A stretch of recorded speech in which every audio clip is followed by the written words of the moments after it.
નમસ્કાર મિત્રો, welcome back to my YouTube channel. તો તમારામાંથી ઘણાયનો એવો પ્રશ્ન છે અને મૂંઝવણ છે કે ટાટ સેકન્ડરીની તૈયારી કરવી કે હાયર સેકન્ડરીની મુખ્ય પરીક્ષાની તૈયારી કરવી. તમને જેમ ખબર છે તેમ સેકન્ડરીની પ્રિલિમિનરી એક્ઝામ છે તે 3 મે ત્યારે લેવાઈ જશે અને મુખ્ય પરીક્ષા હાયર સેકન્ડરીની જે છે તે સંભવિત મે મહિનામાં એટલે કે 15 મે પછી લેવાઈ શકે તેવી શક્યતા છે. તો આમાં શું કરવું?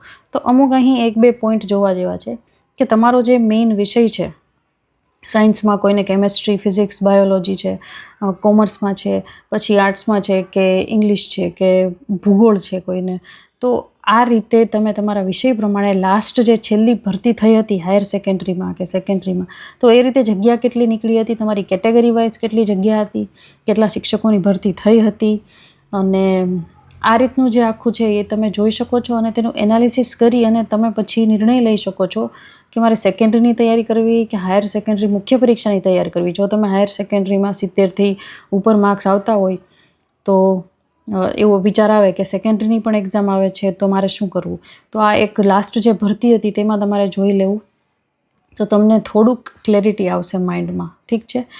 બીજી એવી વસ્તુ છે કે તમારું કન્ટેન્ટ 9-10નું સારું છે કે 11-12નું સારું છે.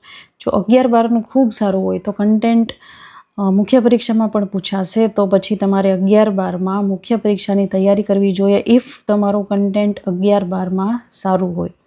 જો પછી તમને એવું લાગે કે 11-12નું નથી સારું મારું કન્ટેન્ટ, તો 9-10નું કન્ટેન્ટ સારું હોય તો તેમાં થોડુંક ધ્યાન આપવું. હા, મુખ્ય પરીક્ષા તો તમારે આપવી જ જોઈએ, પણ તમને 9-10માં તમને એવું લાગે કે હું સારા માર્ક્સ લાવી શકીશ અને હું તેમાં ક્લિયર કરી શકીશ, તો પછી 9-10ની જ તૈયારી કરો. પણ હા, મુખ્ય પરીક્ષા તો પહેલી હાયર સેકન્ડરીની આપવાની જ છે. તો લાસ્ટ નિર્ણય જે છે એ તમારો જ રહેવો જોઈએ.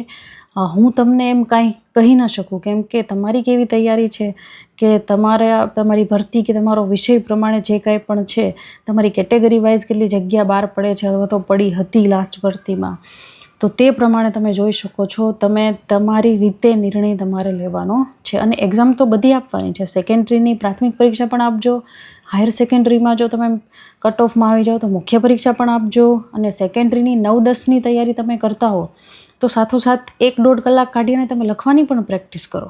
ઠીક છે. અને 3 મેમાં સેકન્ડરીની એક્ઝામ તો લેવાઈ જશે, પણ 3 મે પછી જે થોડા દિવસો છે તેમાં તમારે પછી મુખ્ય પરીક્ષાની તૈયારી કરી શકાય. ક્યારેક એવું આપણી લાઈફમાં એવી પરિસ્થિતિ આવી જાય કે આપણે 2 વસ્તુ એકસાથે કરવી પડે, તો ક્યારેક એ કરવી જોઈએ. ઠીક છે. મોટાભાગે 2 વસ્તુ સાથે ન કરી શકાય, તેમાં બંનેમાં પરિણામ ના મળે, પણ ક્યારેક એવી સિચ્યુએશન આવી જાય કે 2 વસ્તુ સાથે કરવી પડે તો કરી શકાય.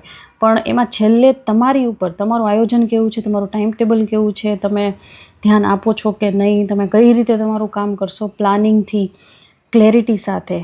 તો આ રીતે જો તમે માઇન્ડમાં બધું વિચારશો અને બધું સોર્ટ આઉટ કરી લેશો, બધું મટીરિયલ કે ક્યાંથી વાંચવું, ક્યાંથી તમે એપ્લિકેશનમાં કોઈ કોર્સ લીધો છે, પેઇડ કોર્સ, તો એમાં જે વિડીયો કરાવે છે તો નિયમિત તમે જોવો છો કે નહીં, સેકન્ડરીની તૈયારી કરો છો તો કન્ટેન્ટ તમારું કેવું છે, સૌથી પહેલાં કન્ટેન્ટ જ કરવું જોઈએ કેમ કે 80 માર્ક્સનું કન્ટેન્ટ પૂછાય છે. તો આ રીતે આ લગભગ મૂંઝવણનું તમારે સમાધાન કરવું જોઈએ. આઈ હોપ કે તમને થોડી ક્લેરિટી આવી હોય. તો મળીએ નેક્સ્ટ વિડીયોમાં. Till then, by.